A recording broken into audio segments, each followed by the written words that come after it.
right, everyone, welcome to the first webinar in our 6-part series on how to generate leads for your business. I'm Jason Beyer. I will co-host the next 6 events with you. I lead marketing and partnerships for crowdspring.com. We help businesses build their brand, whether that's starting with your name for your business or your product, or developing your visual assets like your logo and other designs for your business. But let me introduce our guests. We've got Bob Sparkins. We've got a rock star lineup of people to talk about generating leads for your business. Leads, it's one of those things, right, Bob? We're always thinking about how do we get more? We can never have enough. And if you're watching this live, it's certainly pertinent at the end of a year or at the beginning of a new one where you're thinking, okay, what can I do different in my business? It's time to make a change. And so we want to help you with that. And so we've got a lot of great speakers.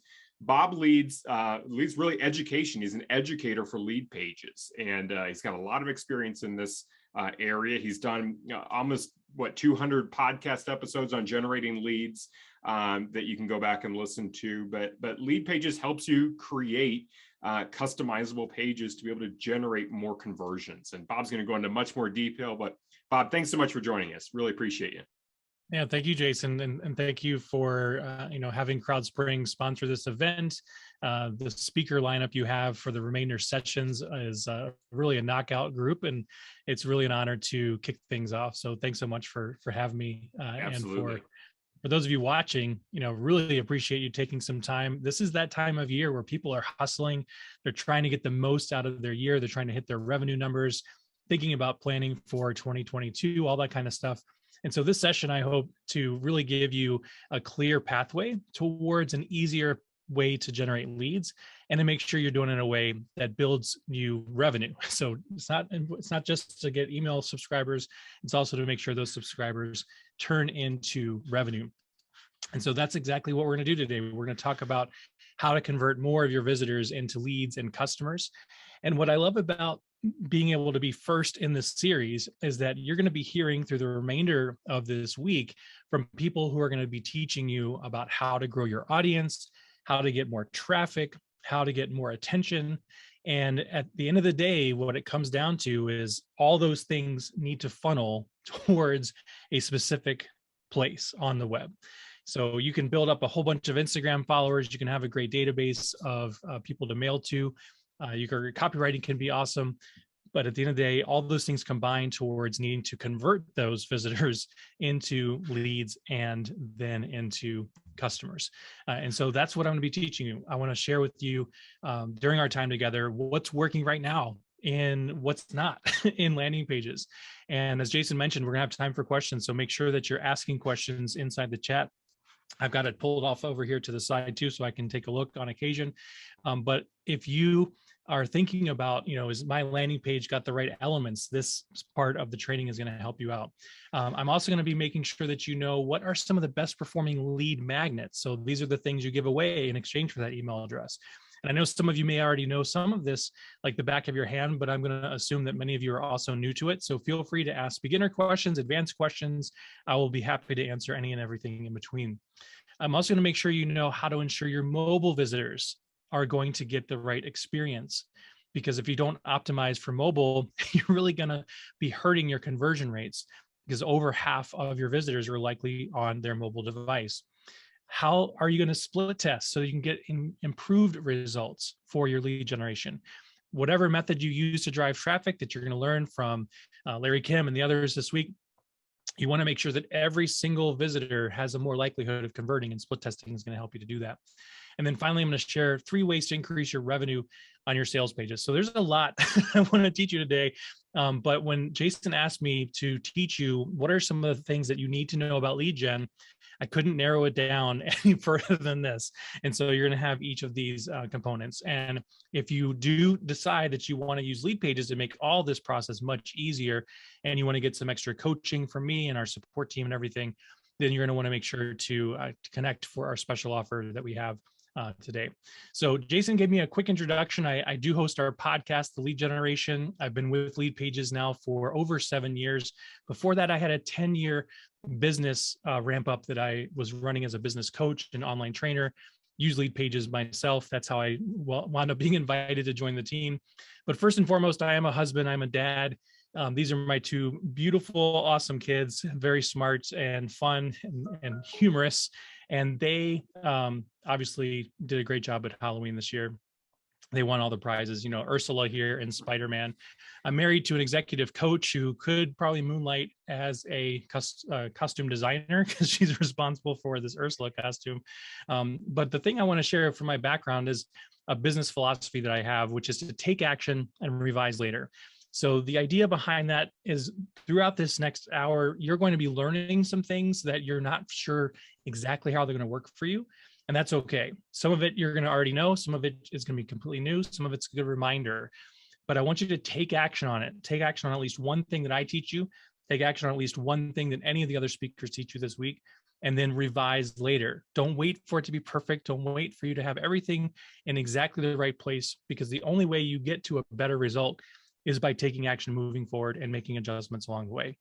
Also, I would quickly mention that if you have any ahas from today's session, I'm at Bob the Teacher on all the socials. I would love to hear about it.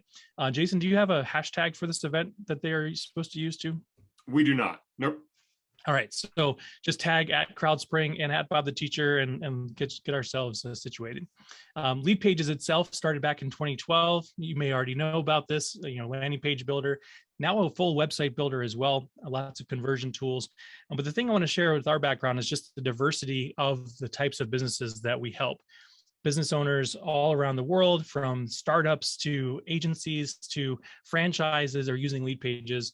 And this is actually a collection of photos that we have on our wall in our office of some of our customers. And most of our customers are basically, their goal is to transform the lives of their clients through their expertise, through their knowledge, through their coaching, through whatever it is that they happen to do, whether it's finances or cooking shows or becoming influencers, real estate, finances, all that kind of stuff. So this is what I love to do, is I love to teach, and I get to help people just like yourself, as you can see here in this group. So let's get into it. Why lead gen matters in your marketing. Again, you're going to hear from a lot of different people this week, and at the end of the day, it's about building up an audience. So whether you get your traffic from social media, whether you get your traffic from direct mail, podcast episodes, or advertising, people are going to be coming to your web properties. So it would be nice if you could do all your business on somebody else's channel. But the reality is your accounts can get shut down.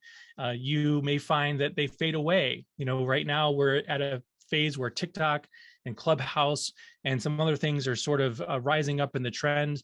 And Facebook is still, the big gorilla in the room. But where's Friendster? Where's MySpace? Where's even Twitter? For some people, they're not using it as much. I still use Twitter quite a bit. LinkedIn is still quite solid. But all these channels, you could focus all your energy in.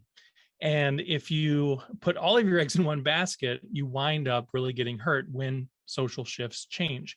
So that's why it's really important to have an email list that you can utilize as an asset in your business and communicate to them no matter what the trends are at the end of the day. And so with email, you got to make sure that when people come to your website, they don't bounce. You want to give them a reason to join an email list, something of value. We'll talk about what that is. You need to use multi-touch in your marketing to get them to convert to a buyer. So yes, use all the things that you're going to learn this week, but also use email. Use your email to inform who your audience can be for advertising. It's really a key to do all this. So your email list is that critical element.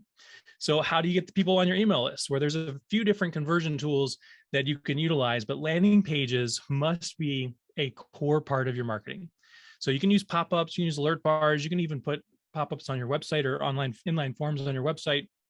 But if you really want to convert the most traffic, you got to use landing pages, okay? Because what's not working in marketing is using a website homepage as your place of conversion.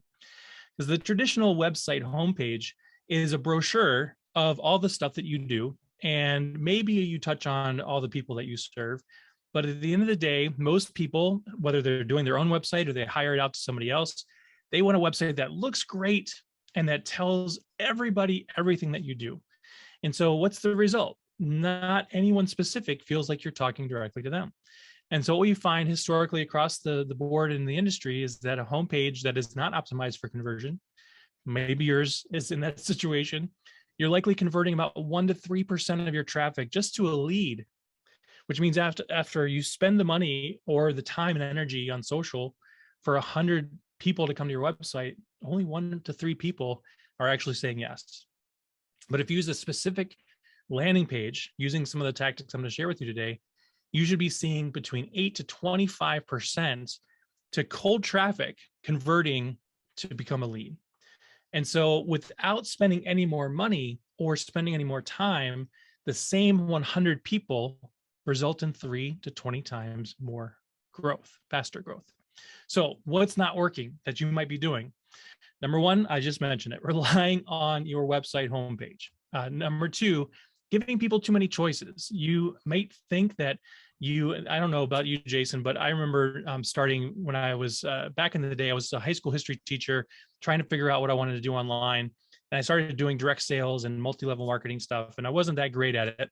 I was really good at generating leads, but I was very bad at closing. But what I heard from mentors was, we would ask, who's our ideal customer? And most of the MLM people would say anybody that could fog a mirror. I don't know if you've ever heard that, but that always drove me crazy because it never was specific enough to be able to relate to people individually. And so that might be what you're doing right now on your website. You're trying to talk about too many things to too many different people. And so nobody really feels like you're talking directly to them. Another thing I see as a mistake with your landing pages or your website is making it all about you. This is really an unfortunate thing that happens where you let your ego be the thing that you're marketing. Some of you think that you have to do that because you have to build yourself up so that people want to pay you money to do the things that you do. But the reality is when people first come to your website, they don't care about you at all. They care about themselves. And you want to use that to your advantage. You want to speak in terms that make people understand that you get them, that you get the issue that they are facing. So yes, you want to put up your social proof. You want to be relevant about what you talk about, but don't make it all about them. So here are the things you should do instead. Number one thing, I learned this from Talia Wolf over at getuplift.co, and there's a few other people that talk about this too, but she really hits it home for me. Make sure that any marketing you do, whether it's your landing page or anything, that you are making an emotional connection to the visitor's most urgent aspirations. Let me repeat that. I want you to make sure that your writing, your images, when I say writing, I mean your copy, use your images, use the thing that you're giving away. All of that should be tied together to making an emotional connection to the visitor's urgent aspiration. This is kind of a thing where you're not trying to make sure people would have something that would be nice to have. This is something they need to have right now. And if you want to post in the chat a headline that you're currently using on a landing page or a website, I will read a couple of them over and share with you how to tweak that to make it a little bit more emotional in a second. Number two thing is that you want to keep your landing pages short. So a landing page, a lot of people ask me this. It's similar to when I was in the classroom as a high school teacher. How long should my essay be?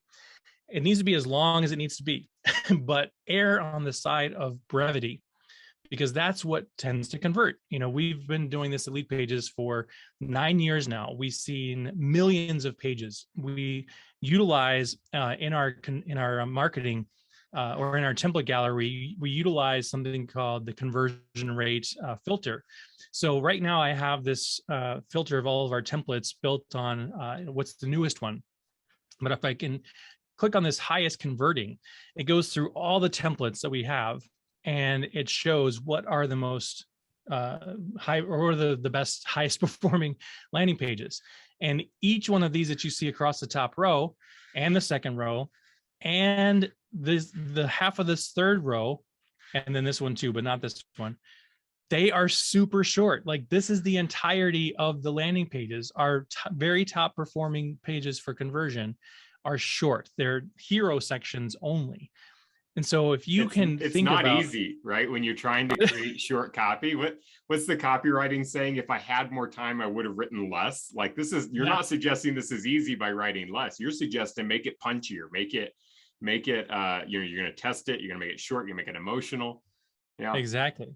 And also notice that, these are templates, people customize them and they still get filtered in. This is not, I think, the most attractive looking template. This blue kind of is a little too bright for me. The green's a little too bright for me, but it is working. And some, people are changing the colors or maybe keeping it the same, but it's working because you have a logo.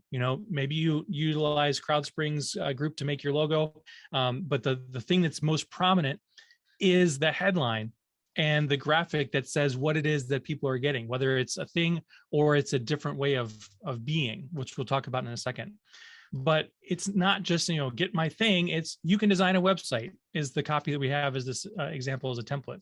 And all you need to do is you can blank a blank. What is your ideal customer wanting to do that they can't do without your help? And that's the headline for your lead magnet.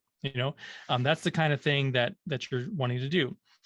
Jane put in kickstart your nurture marketing makeover. What does that mean, Jane? It's really a cool name of a program, but in the headline, I need to know what's the result, right?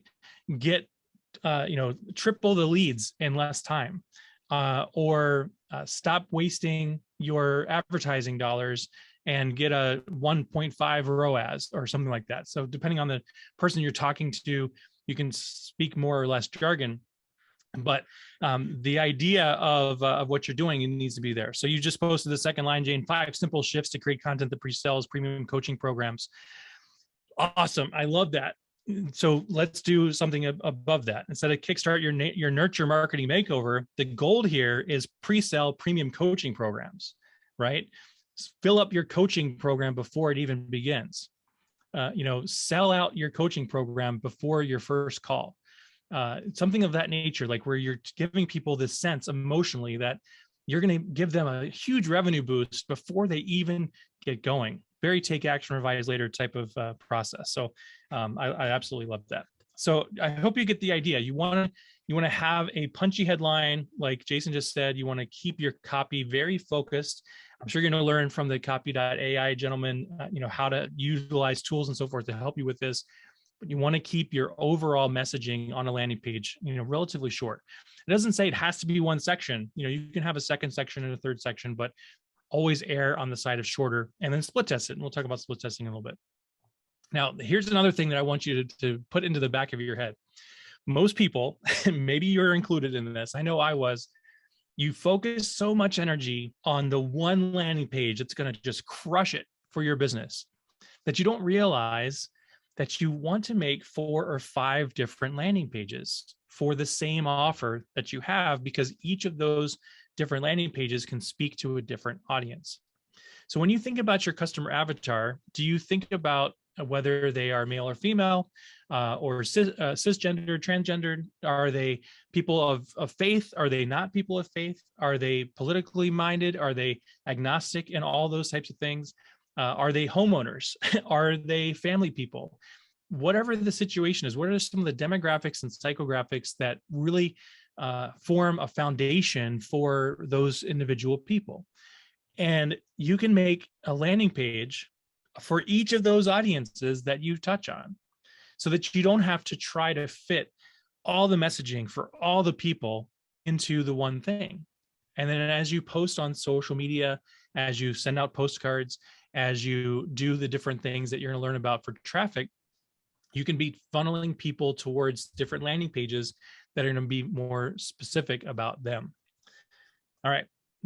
Fourth best practice I want you to do is to stay consistent across your marketing. So you know that you hopefully have a logo. If not, obviously work with CrowdSpring to get you one. But also it comes down to fonts. It comes down to the colors that you use.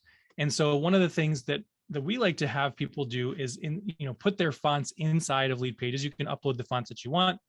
In the styles area, you go into fonts and you just say, look, I want my font to be maybe this follow one. And then the text font, I want it to be something like this Titilium Web. And everywhere on the page, all those fonts get updated to be that one specific combo of fonts. And then if you decide on another landing page, you want it to be a little bit different, you can of course do that. But once you narrow down to the key font that really hits home for you in your business, and maybe it's tied together to that logo, or just something that helps you feel like you're in the right, mental space, the right brand space. Use the same thing everywhere. Use it as the email, the copy in your email. Use it in your website. Use it in your blog post. Use it in your ad copy, so that when people see the combination of color scheme, fonts, the logo, they see you. Even if you're not a big brand yet, you want to be consistent across the board. Okay.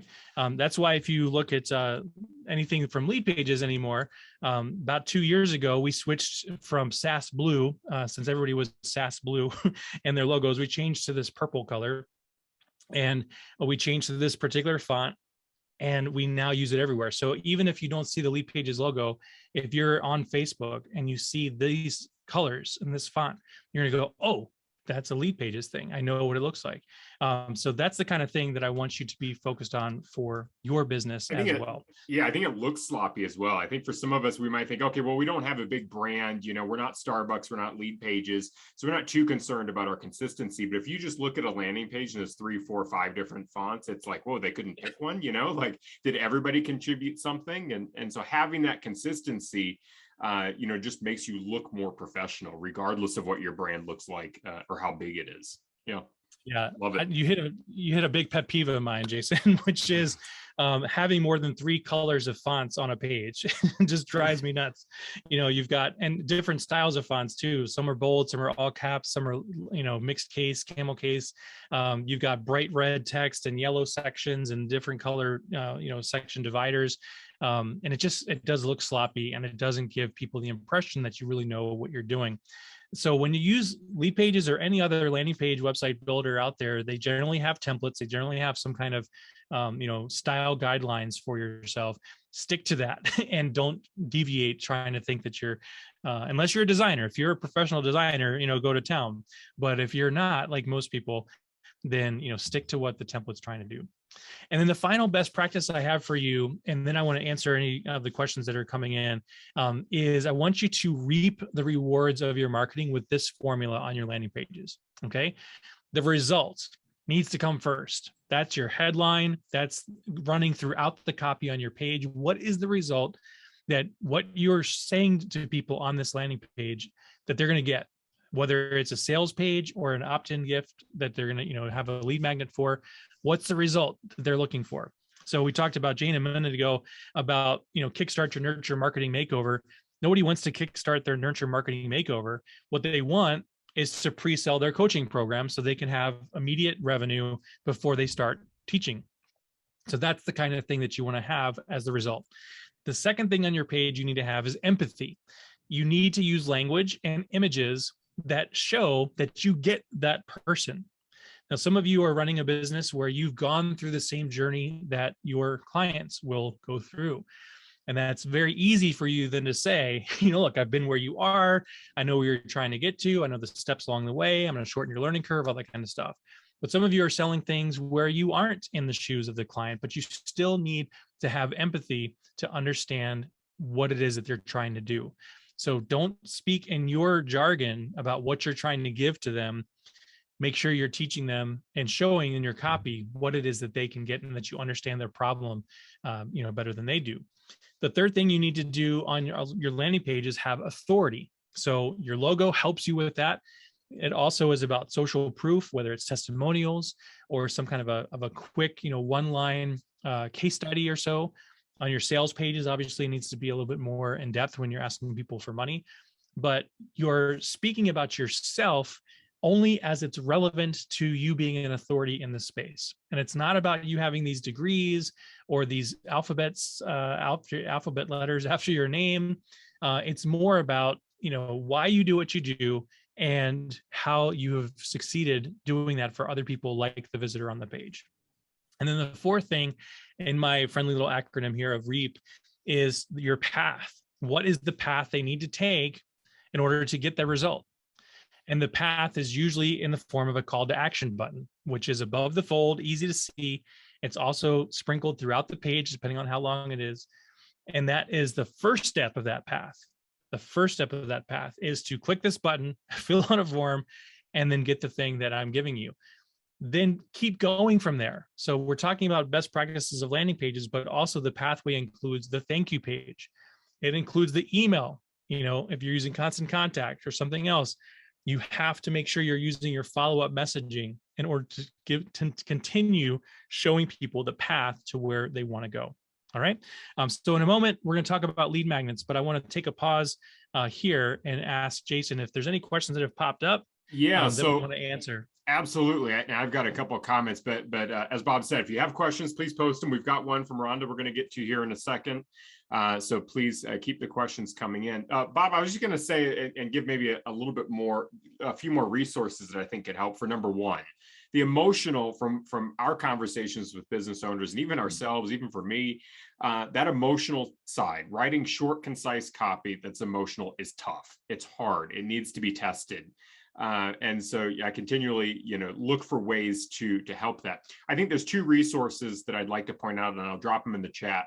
The book and podcast Story Brand. That's what it is. Story Brand. They also have a podcast, Marketing Made Simple. They talk about this idea of being letting your customer be the hero. You're the guide, right? And I think if we reframe that really stuck out to me, the fact that we want to make sure that our customers are the heroes. We're trying to support them while still building some. Do you have it on your shelf? I'm looking. I think I just listened to it on the audio. Okay, I got it on my Kindle, but it's a very accessible approach to branding and copywriting that can easily be inserted into your landing pages. So I think that's a great resource.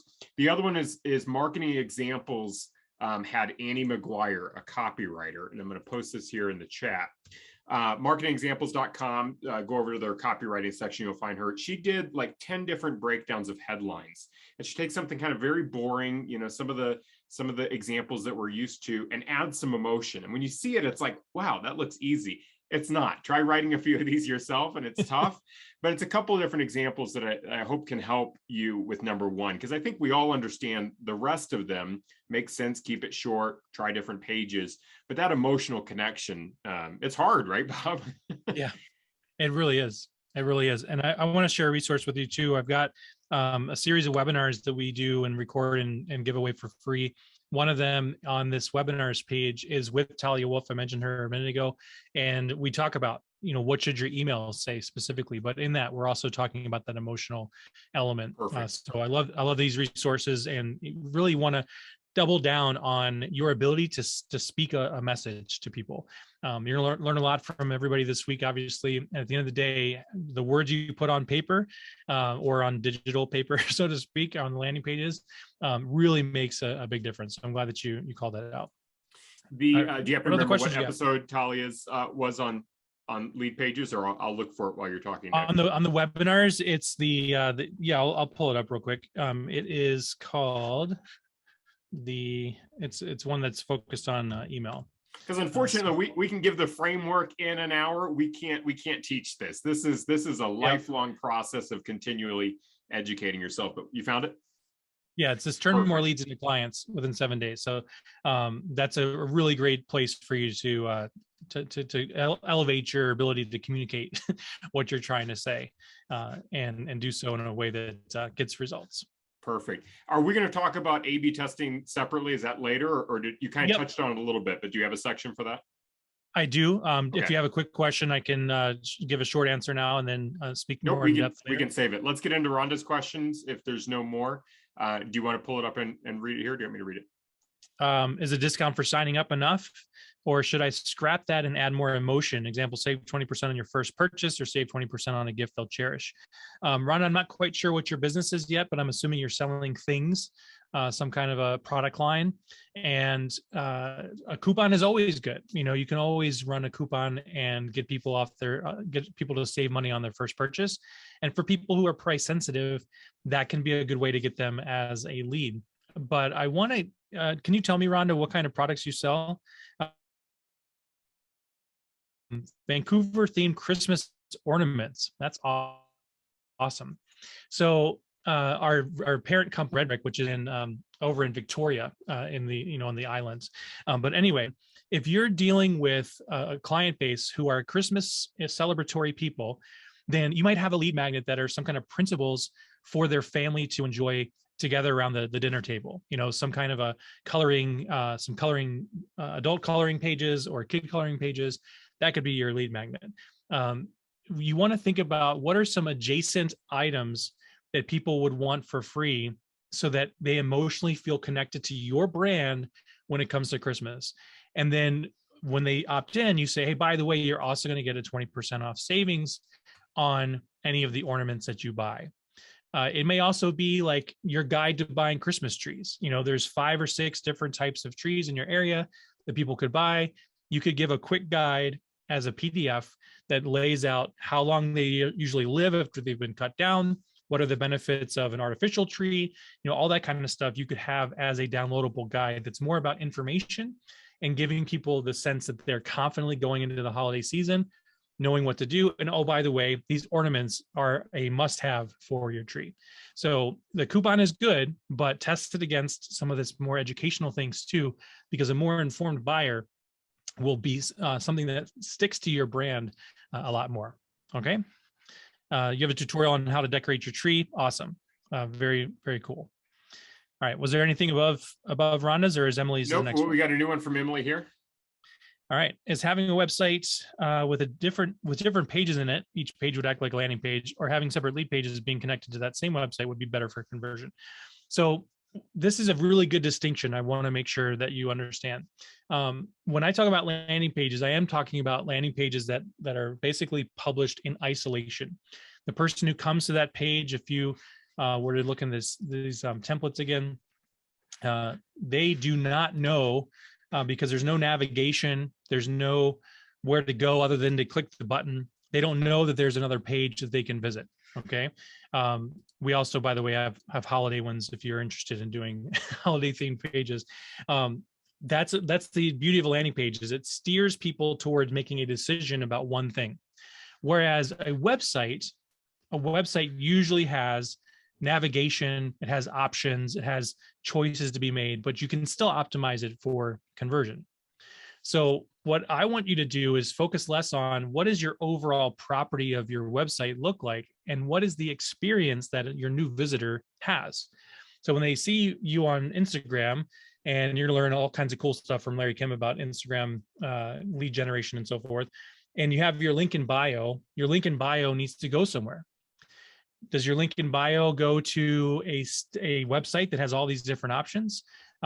Does it go to we have a template on our landing pages.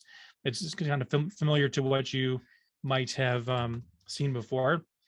A series of buttons that like keep track of all the different things that you've put in place. That's an option if you want to, but what you want to focus on is what is that experience for the end user. And so even for us, what we like to do for our particular Instagram link in bio is we basically mimic the Instagram feed with the same images that we put on Instagram. We put into this cluster. Each of these is actually clickable to the resource that we've talked about. But at the top, we're also steering people towards the main thing that we want to do. So if you want to use this as an example, you can take a look and kind of mimic this if you'd like to. But the idea of your question that I really want to make sure you understand, Emily, is that you want to do both. You want to have a website, you want to have landing pages, but you want to think, what's the experience for that individual visitor, and start with the landing page first. Give them the one thing that you want them to do. And then after that, get them to your website. After that, spread out what they want to learn about for yourself. Okay. All right. Anything to add to that, Jason? No, and I think that might have covered Patrick's as well. Patrick's came in afterwards. Patrick, if that didn't apply or you need something a little bit deeper, please let us know. But let's get to Marta's before we move on, because it's relevant to Reap, your last point on this slide here. So Awesome. Working in the manufacturing company. Cool. Ours is a long sales cycle, so holiday coupons and the like don't apply to us. Do you have resources you suggest for marketers, for manufacturers? How would Reap apply to us? Yes. So let me share with you another website of a customer of ours. His name is Ken Romali, and Romali Group is a consulting firm for process improvement and stuff like that. So likewise, long sales process. So his thing that he starts with, which I I gave him 2 pathways. So on his website, he has a free consultation, but he also, has a video that he gives away as a lead magnet. And the video is something that he's able to say, hey, look, if you're interested in doing process improvement around this one industry, watch this video, I can help you out. And so they give the email address, they get to watch the video, and then they're introduced also again to the free consultation. So it's still a high converting website with one thing to do. It's also on the landing page, which unfortunately, I don't remember if I've got I don't have it memorized of what the actual link is for it. And I don't think he has it on this particular page, but we do have he does have a separate landing page that's just about, hey, if you're in this industry, you want to watch this video, get it now. In both cases, you're talking about educating people about a key area of challenge for that ideal customer, and then making sure that they understand what they need to do next. And again, a more educated audience is going to become a better client for you. All right.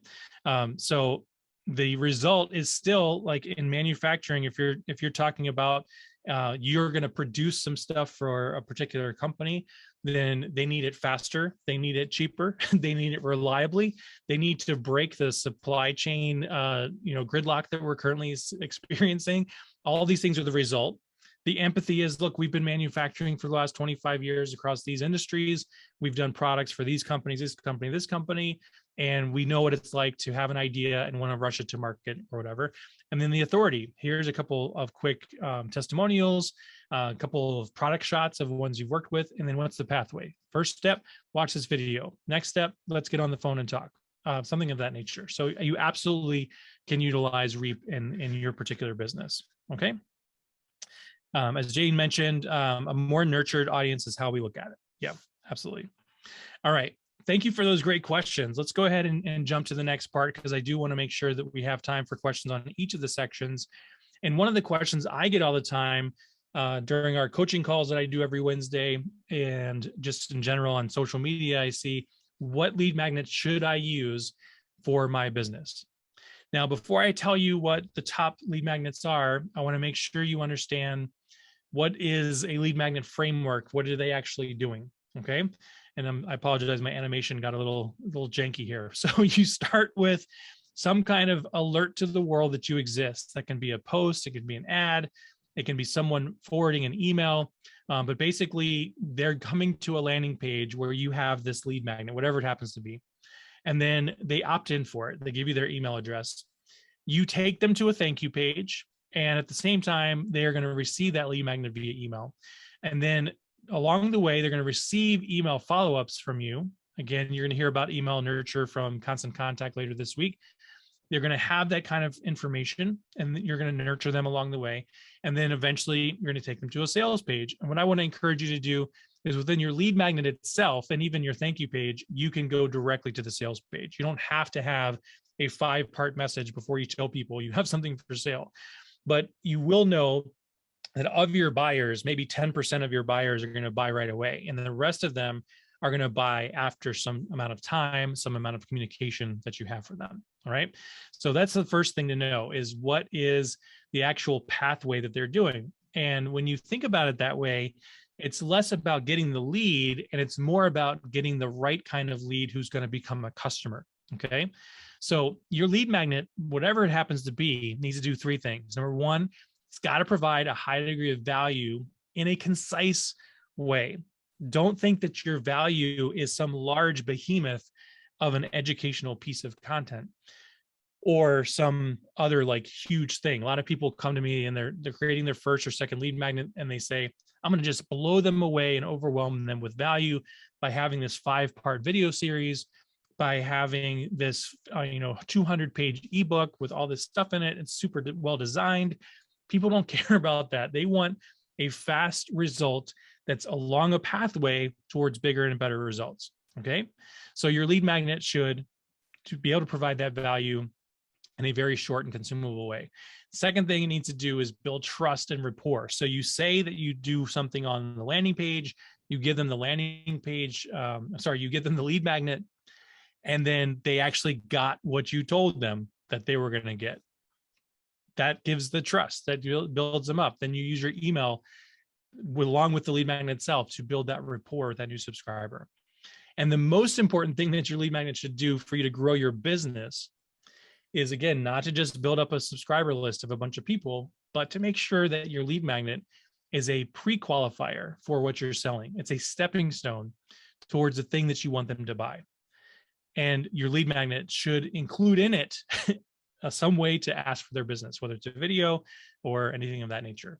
So whatever type of lead magnet you make sure it does those three things. Now, of course, we do see millions of pages and we see which lead magnets are converting the best as a lead generator. And the number one thing that we see is it's almost a tie now, but we see resource guides as being extremely valuable for people because they're very short, they're easy, and they shorten the hunting learning curve that people have. So whatever you're doing in your business, and actually, I think, Jason, you exemplified this earlier.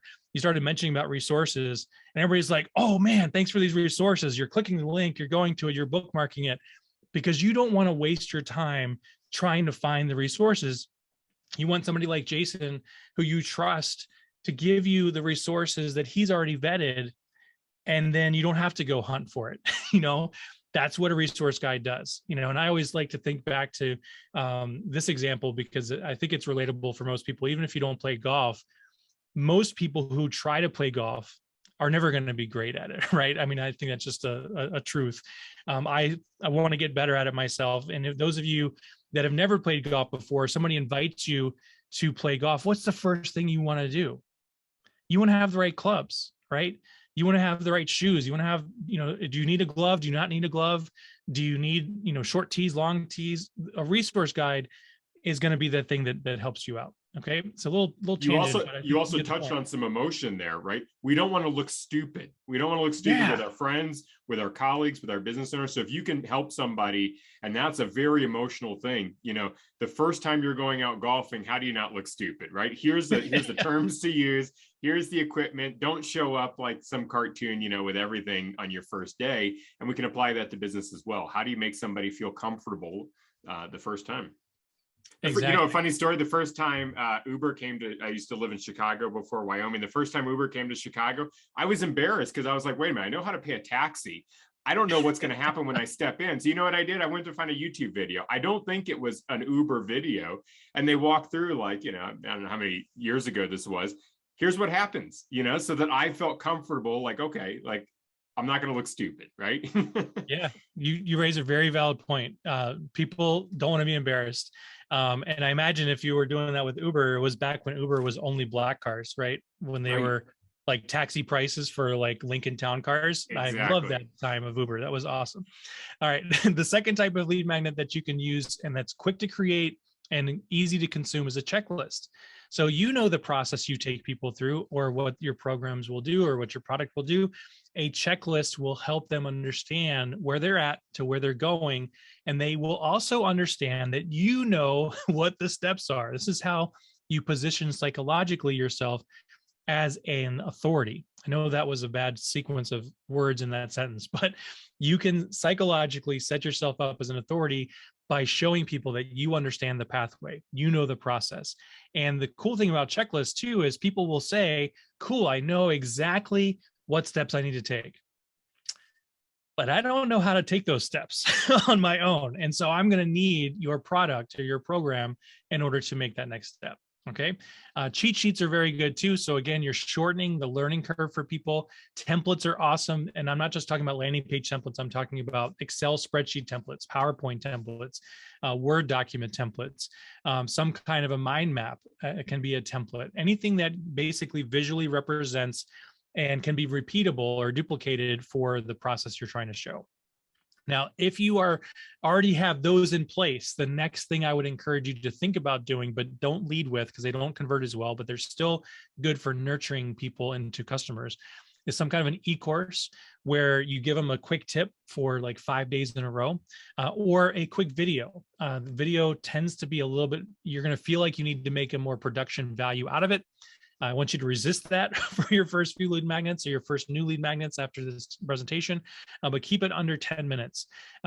Really 4 to 5 minutes is enough time for you to get across the thing that you're trying to say. The key for any of these things, okay, first of all, take action on it and revise later. Secondly, I want you to write this down.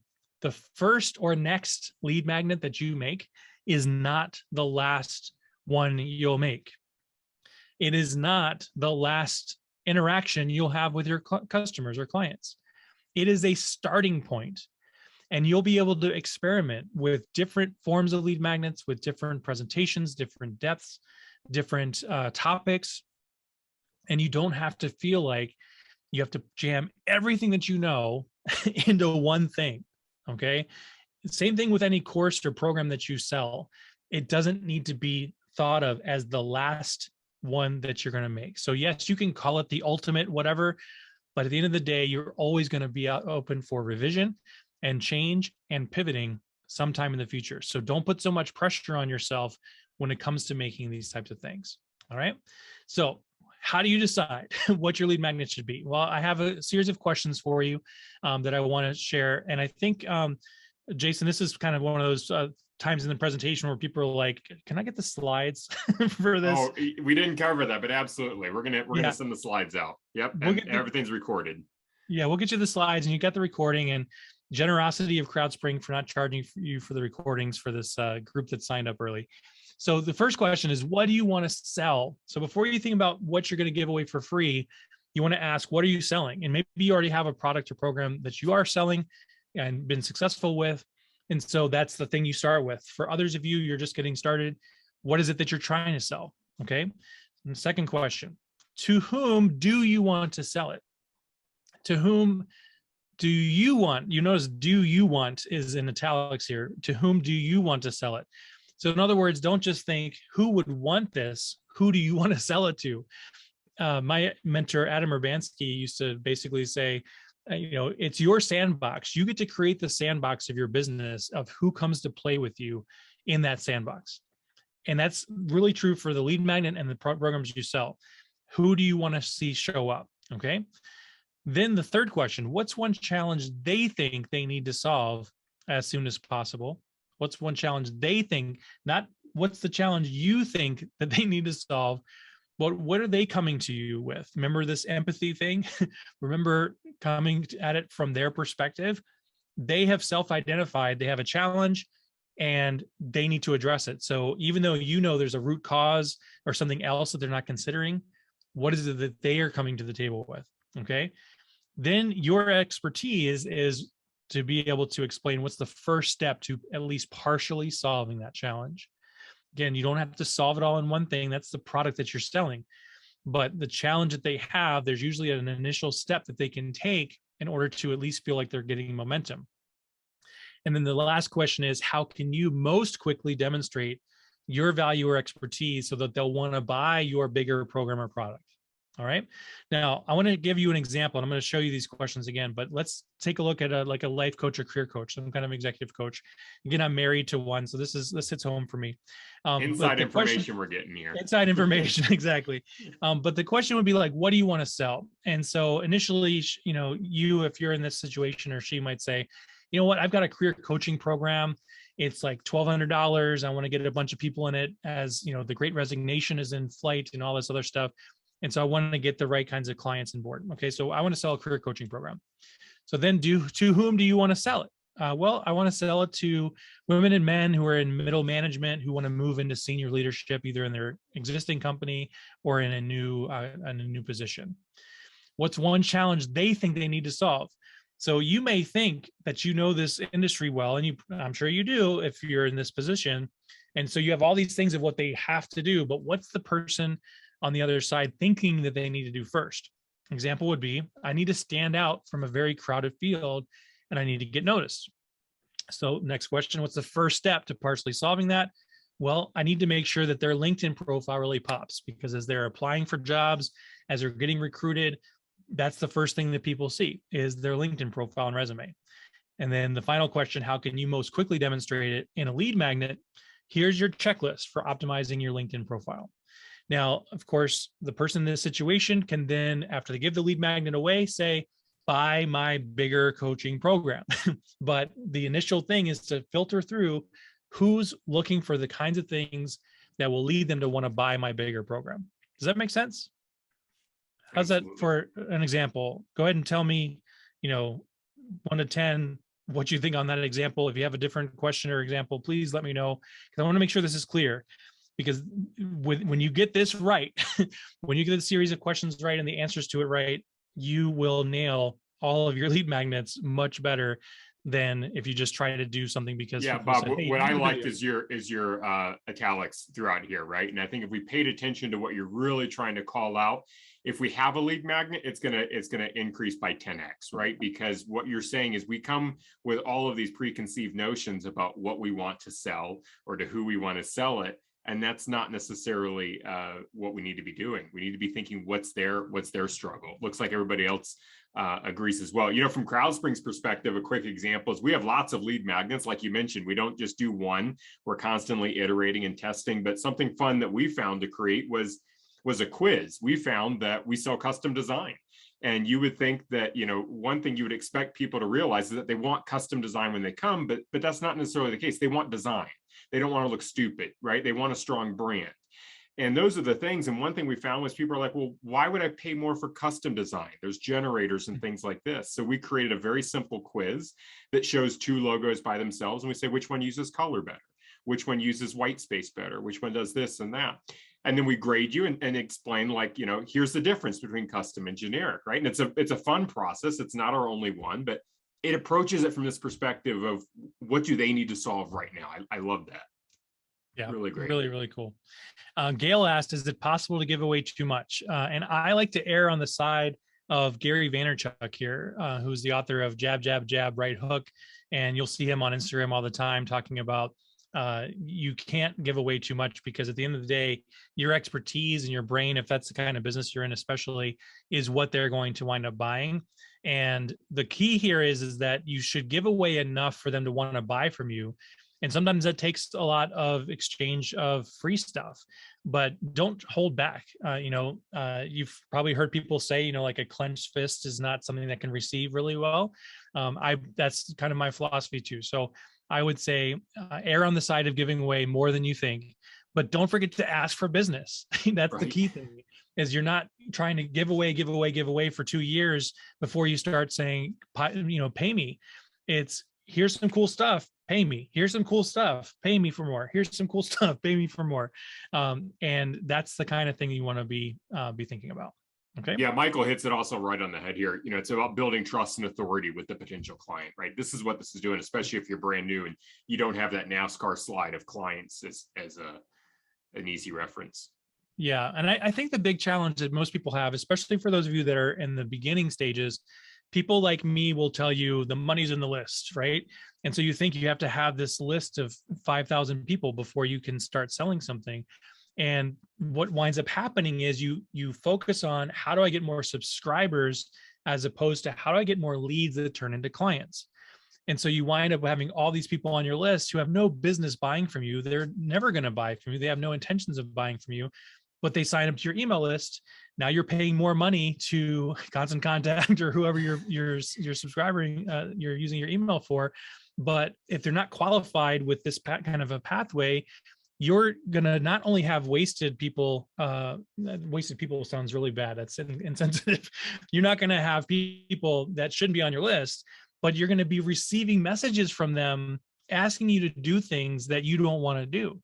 But you're going to be hungry for business and maybe desperate for business at some point, and you're going to start pivoting towards what you think people want to buy that's not in your wheelhouse. And then you're going to put out mediocre stuff, and you're going to have mediocre results and mediocre testimonials.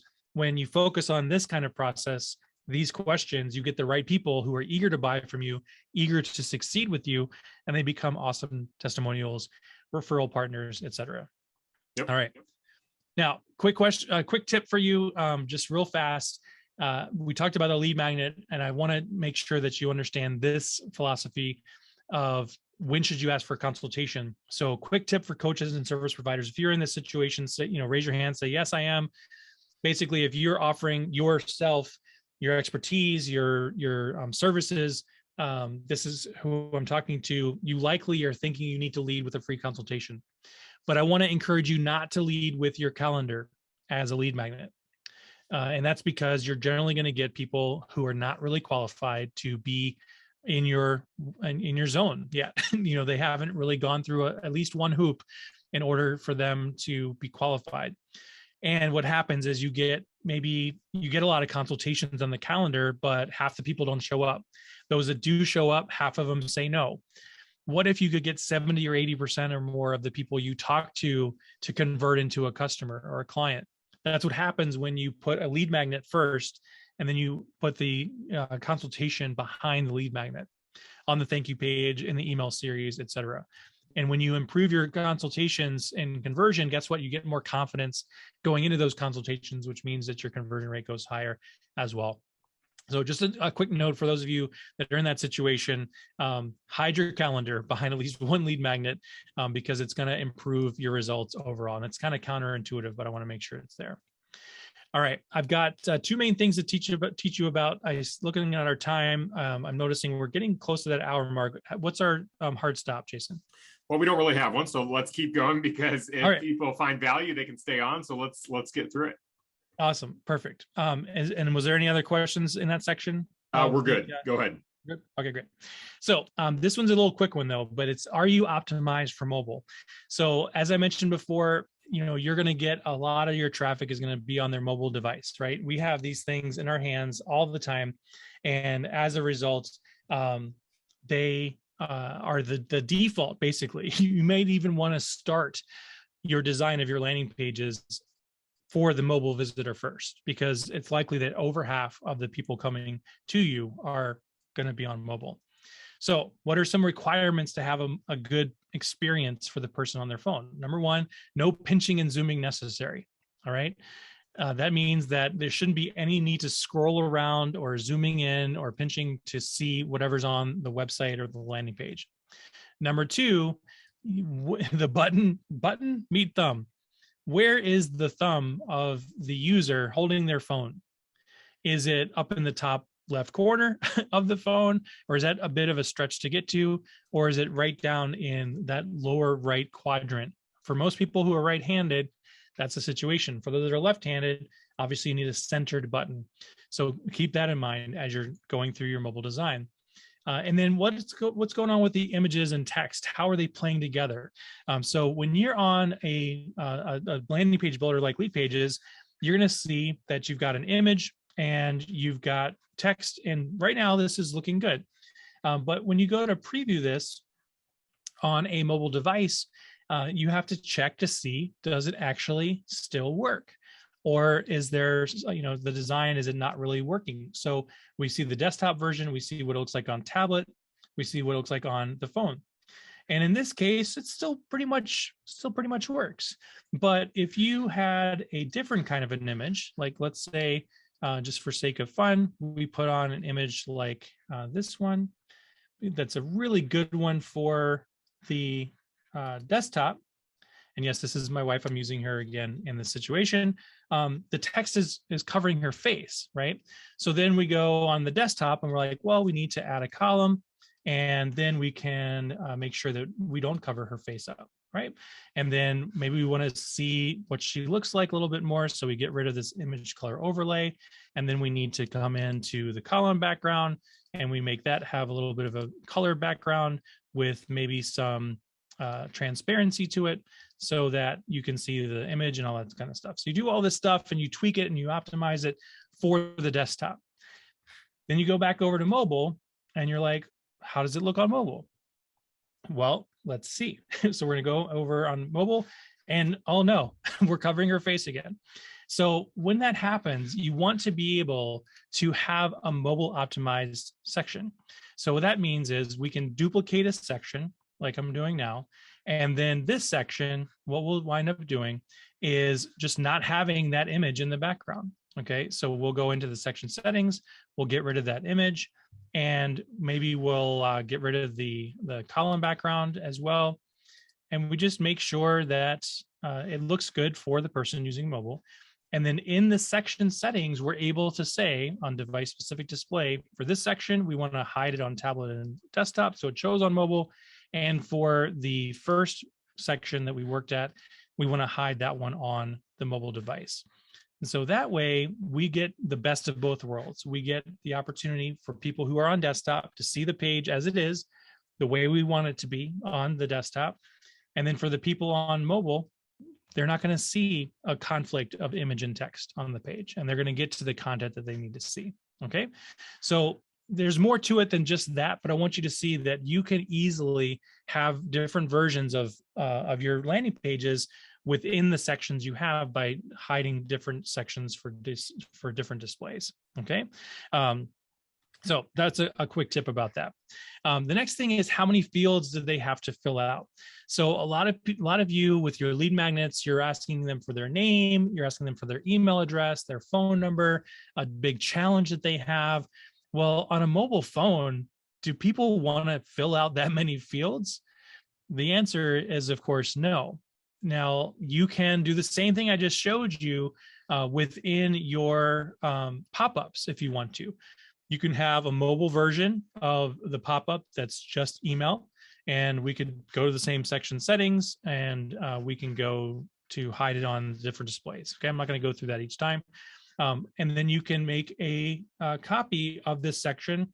And maybe if on desktop you want to qualify your people more, you can ask for more information. You can go in and add different fields that you want, like their name, like their zip code or whatever. And so for some of your people, you'll have more information. But in general, I want you to only ask for what you really absolutely need. And in most cases, that's just going to be email. And then later on, as you nurture these people within your individual marketing, you can ask for more content. Okay.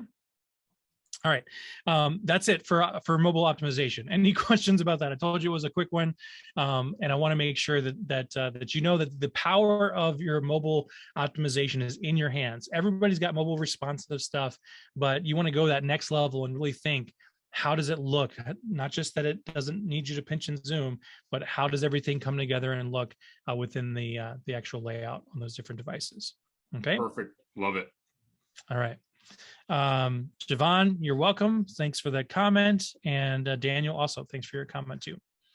All right, how to split test your landing pages. So split testing is something that you raised before, Jason. Did you have a specific question you want to ask now, or you want to wait till I'm done? No, I'm just passionate about it, and I want to make sure we're going to cover it at some point. And I think while we have the most people on here before people start coming off, the nice thing, and maybe you're going to get into this, the nice thing about split testing is if you disagreed with Bob, Bob was giving some feedback earlier on subject lines, prove him wrong, right?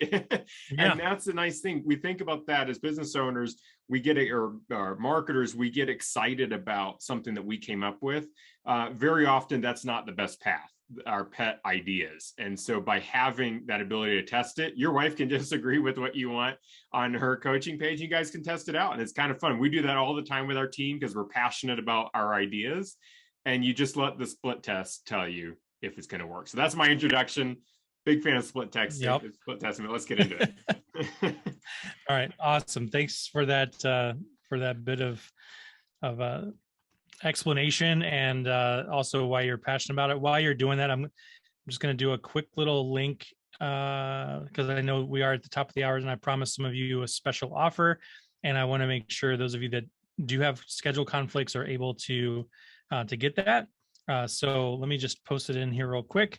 You can click on this link and it'll get you to that special offer. We'll talk more about it in a little bit. All right. So split testing.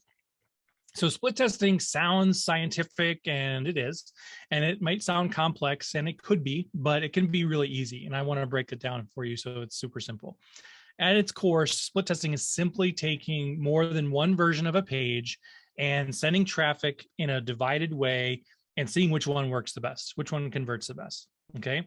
So typically speaking, that's 2 or more variations. I would not encourage you to have more than 4 variations. Just 2 or 3 is really ideal unless you're getting a lot of traffic, because ultimately you don't want to decide the winner of your split test until you have about 100 conversions for the winner of the series. And the more variations you have, the longer you have to let your split test run. And I would rather you have a 2-way split test, so A/B split test, run it for a week, get a winner, and then take the winner and make it your new control, and then do an iteration on that test, and then try to have all the things at one time. in order for this to work most effectively when you're first getting started, or when you're first getting started with split testing, you want to only test one thing at a time. There is something called multivariate testing, which is very good if you're a little bit more advanced, you have Facebook ads running, all this stuff. But when you're just getting started, or you're just not quite sure what to test yet, test one thing at a time so you can learn more effectively at what's going on. Your goal is to solidify your control that you think is the winner, or to find a new winner so that you can always increase your conversions. And what does this really mean? So if you have a landing page right now that's converting, say, at 25%, you might say, hey, Bob said 8 to 25% is pretty good, so I'm good. I don't need to improve upon this. But when you split test, you'll then get into that advanced phase, and 8 to 25% is just not going to cut it for you anymore. Then you get into 30%, 40%, 50%. And the math of split testing is such where if you go from a 20% conversion rate to a 30% conversion rate, you may say, oh, that's a 10% improvement. No, actually, it's a 50% improvement. Half as many people as what are currently converting are converting now. And that means that down the rest of your pathway, you have 50% more people joining your list, 50% more people enjoying your emails, 50% more people seeing your offers, and hopefully 50% more people than you're currently getting converting into buyers. So that's why split testing is so important. And here's an example of a 4-way split test. And I can't tell you which one is the winner because I didn't actually run this test, but I wanted you to see some of the examples of what I'm talking about.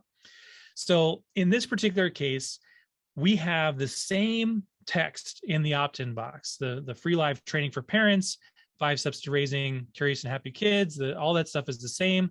The CTA button is the same language. It is a different color, but the primary difference of this page is, of course, the hero image. And so if you're on Facebook and you're driving ads and you're not really fine-tuning your audience yet of their demographics, then you might do this kind of a split test where you're not sure. Does the dad with the 3 kids work better? Does the mom in her house with their kid work better? Does the kid on like a cruise ship work better? Does the mom in the middle of the city or a street or some kind of a town talking to her kid work? That's the kind of thing that you don't know. You can assume which one of these is going to be the winner, and you can then tailor your audience on Facebook or in your social media posts or whatever to match it. But by testing it, you mathematically discover which one is actually the winner. And then once you decide which is the winner with the right image, then you play with the text and start to play with which of these, which headlines might work better for this particular one. Okay. Julian Martinet says third one works the best with the text, in my opinion. I love this like secret telling, right? This woman is talking to her kid, telling her some kind of a secret. I think that's an awesome kind of emotional tie-in. But for other parents, you know what? It's about vacation, or it's about spending time with your kids at home, or it's about an adventure and being outside and playing with your kids. So you just don't really know what does it mean to be happy and curious for individual parents like myself. Jason, I think you said you have a family as well. 2 girls, yep. Curious to each of you is different, right? And that's really, really important. Now, you'll also notice that when I designed these pages for the split test, I chose colors that matched the elements of the images too, right? So we have a lot of like pink and red. So I did this in this case. For this kind of yellowish green, is more matching her shirt. The blue of the sunglasses and the color here, and then her hair and this button is what I'm trying to tie together. So whatever it is that you can play with, do so. All right. And that's what split testing will do for you. So what are some of the big picture things to test? Don't avoid the idea of the offer itself. A lot of people just stick with images or headlines, but the actual thing you're giving away can be tested. Is it in a video format? Is it a webinar? Is it a checklist? Is it a resource guide? That you don't really know for sure. I gave you what performs the best for us and what we see over the tens of thousands of customers. But for your business, you're going to want to test what is your audience that turns into customers. What do they resonate with? The second thing, what's the type of problem you're addressing? Is it a financial one? Is it an emotional one that's tied to relationships? Is it a physical one? Is it a fear of loss? Is it an attraction to gain? All kinds of things that you can play with. And then who are you talking to? Which of those demographics and psychographics are you targeting? Now, once you have that as a test, you can do, of course, granularity within a page itself. Again, you're getting the slide deck, so don't feel like you have to jot all this down. But this is the sequence in which you should test, because they're usually the things that hit the most. Actually, that's not true. Let me correct that. This is actually the first thing I would test is the hero image, if you have a hero image, okay? And let's go back into it. Because the hero image is the thing that really pops in this example that I just showed you. Before people see the words, they're going to click with the image first, okay? So the background image, then the headline copy. Once you've tested that, then go onto the CTA button. Then go to the color scheme, the page layout, an inliner pop-up. So over time, we've tended to see that a pop-up works better than an inline form. And what I mean by that is when somebody comes into this page, they're going to need to click on this button in order to see the form, okay? Whereas you can, of course, come in to get a form and drag it onto the page and not have the button and have people sign up right there. What we have found historically, and of course, this is why you split test for your business, is that an inline form tends to underperform because even though it's an extra step to click the button, when you come to a page where you see a form on the page, your defenses as a visitor goes up. You're knowing that it feels a little bit like what we call a taking page as opposed to a giving page.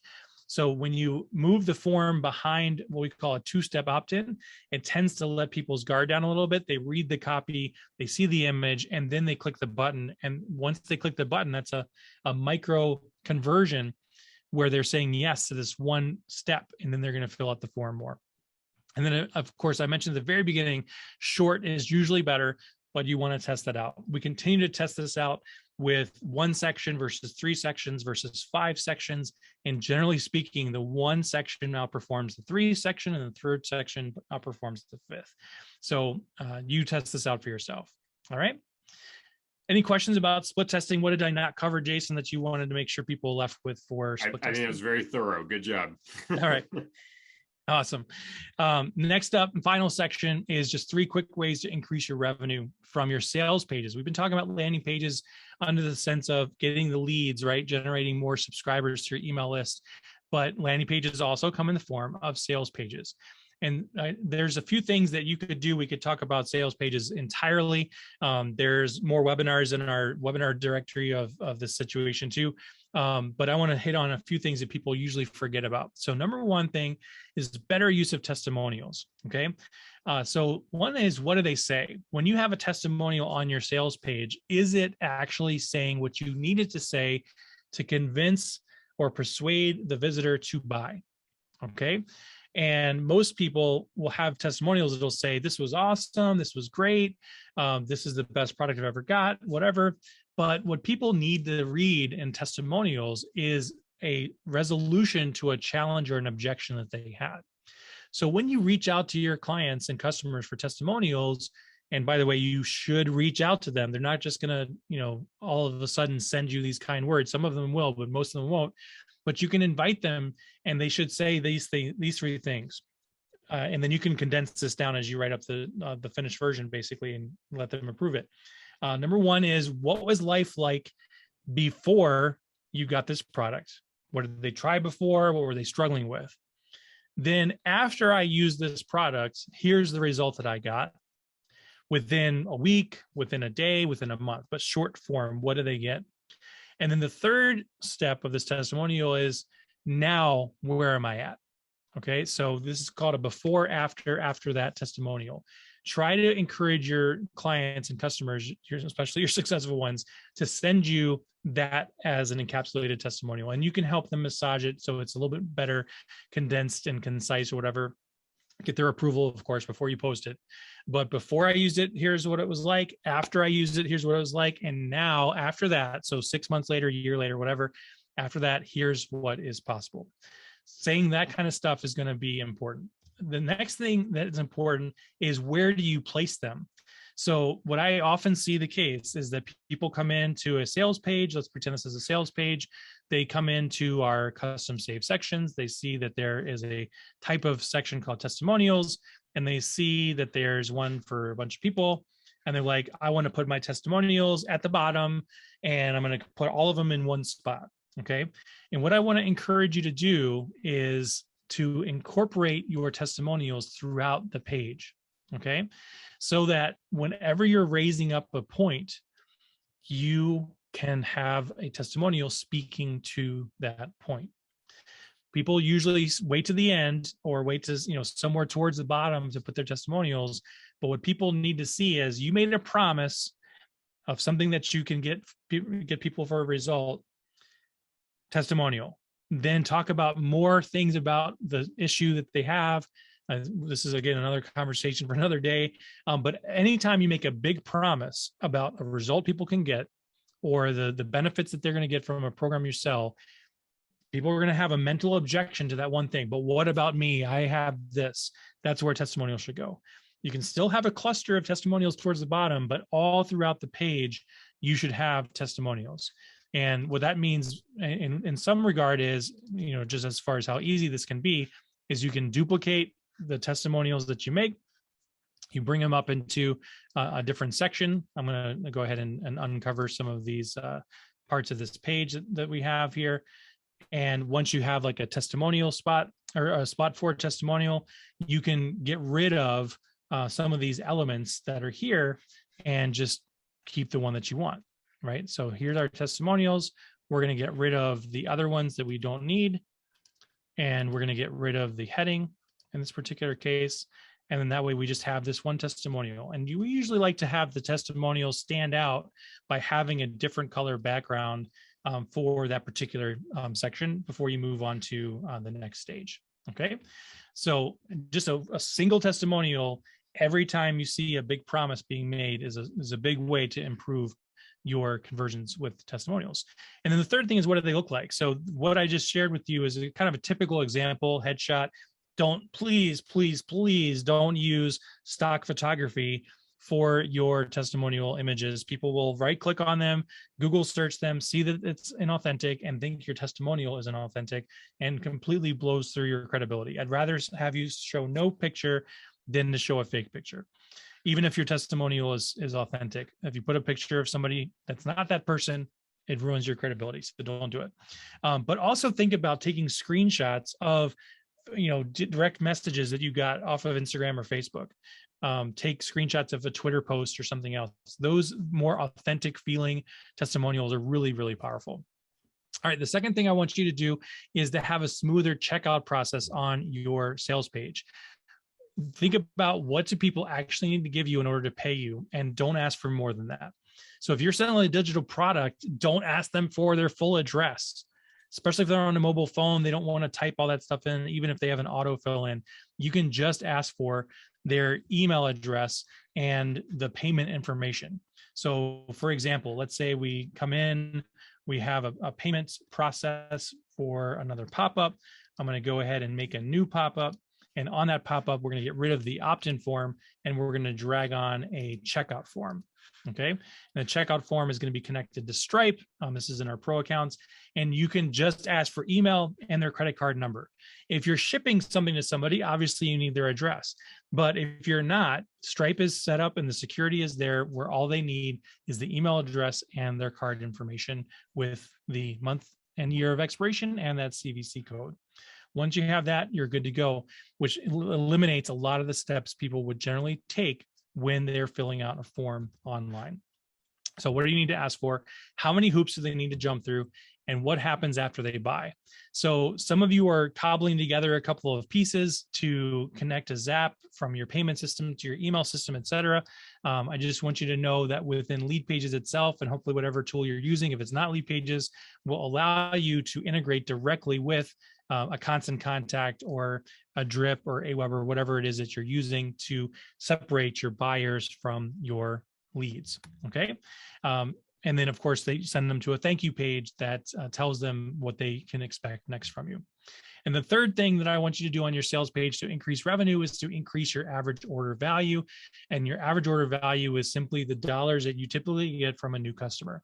So split test your pricing for one thing. As you put up a page that's a sales page and you're selling something for $100, sell it for 97 or 100 and see which one does the best. Sell it for 150 versus 100. Sell it, change up your pricing. And you can do that. And if you're nervous about some people paying more than others, you can, of course, give people a partial refund if they are part of a test and you want to, make sure everything's fair. But you can also use order bumps. So order bumps are these things where you have your particular product. And again, this is going to be connected to Stripe for a particular product you have. I'll call it the primary product. And inside Stripe, you set up what is your price point for it. And let's say that's $97. So this is the price you're charging for your main product. But you can also add an order bump, which means that at the time of purchase, people can choose to purchase a secondary product at a good price. And usually that good price needs to be about a third or less of the main product price for you to get the best conversions. Okay, so about 30%, 33% or less of the price of the main product is going to be what that order bump is. Okay, so then you have your headline and you can say, special offer, add an ebook or something, tell them what the description is. Okay, you can highlight what the box color is, so it really helps you to stand out. And then when they check the box, it's going to automatically adjust the payment, and they get both things. Okay, so an order bump is a great way for you to get that extra revenue for your business. Okay, all right. That's it. So I have a link here that's actually broken. So I'm going to give you that link that I shared with you before, but you can copy this. It'll be ready later in the day. But the link that I have that you're supposed to use if you're with me live is actually this page. So let me pull it up. And then I want to answer more questions, of course, for our presentation and make sure you feel confident that you are in the right space for generating more leads. So I want to invite you to take a look at Leadpages. Start with a 14-day free trial. If you're here with me live today, great news, you're in the middle of Black Friday. If you're watching the replay right away, we still have a great offer for you. So still be able to use the link that you see at the bottom. But basically, we want you to be in control of your marketing and turn more of your clicks into clients. Get that traffic to become your leads, get them to become your customers. And realize that you can create all kinds of pages for your marketing. And it doesn't just mean landing pages. We've talked about link in bio pages, your 404 error pages when you have bad traffic accidentally. All that can be modified, of course, with Leadpages. And we do have a full website builder too. And so you can have a high converting website that can either be a marketing supplement to what you might already have for a particular program you have, or it can be its own website in its entirety.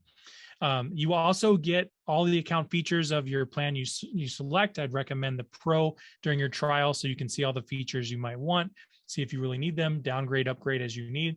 Our support team is based here in Minneapolis. They are really good at what they do. We offer free training, some feedback for you. We have conversion coaching that I run every Wednesday. And so all you need to do is go ahead and go to that link. This 35% is actually incorrect. You're going to get a better deal if you're with me today. All right. So with that in mind, let me leave that open. And this has been awesome. I think the evidence of how much value was how long everybody stayed. I mean, we had 90% of the folks stay the entire length of the time. Perfect. Even when we run over. And I'm comfortable running over when we're learning something, right? So this has been great. Thanks so much for joining us. Thanks so much for sticking longer. Hope you had a lot of value. And Bob, thanks again to you. Thank you, Jason. It was really a pleasure to teach you. And for the rest of you that are on the line right now, again, take action on what I taught you, revise later, and let me know what you're creating and building from what you learned today. Thanks so much. Perfect. Hope to see everybody soon.